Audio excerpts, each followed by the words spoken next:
लाडकी बहीण योजनेसंदर्भात एक मोठी खुशखबर आली आहे। लाडक्या ताईंनो, लाडकी बहीण योजनेचा मार्चचा हप्ता आता लवकरच होणार जमा। नमस्कार लाडक्या ताईंनो, स्वागत आहे तुमचं लाडकी बहीण योजनेच्या एका नवीन व्हिडिओमध्ये। लाडक्या ताईंनो, मार्च संपून एप्रिलचेही 4-5 दिवस झाले, अजूनपर्यंत मार्चचा हप्ता मिळाला नाही। आता बघा, लाडकी बहीण योजनेतील मार्च आणि एप्रिलचे हे दोन्ही हप्ते एकत्रितपणे मिळण्याची शक्यता। लाडक्या ताईंनो, 3000 रुपये मिळू शकतात।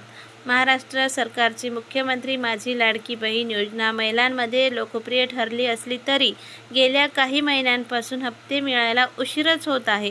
फेब्रुवारीपर्यंतचे हप्ते जमा झाले असले तरी आतापर्यंत मार्चचा 1500 रुपये हप्ता जमा झाला नाही। अजूनपर्यंत पैसे मिळाले नाही। त्यामुळे लाखो महिलांच्या मनात एकच प्रश्न पडला आहे की आता मार्च आणि एप्रिलचे तरी दोन्ही हप्ते एकत्रितपणे मिळावे। असेच नवनवीन आणि माहितीपूर्ण व्हिडिओ पाहण्यासाठी आपल्या चॅनलला सबस्क्राईब करा आणि आपल्या व्हिडिओला लाईक करा। धन्यवाद।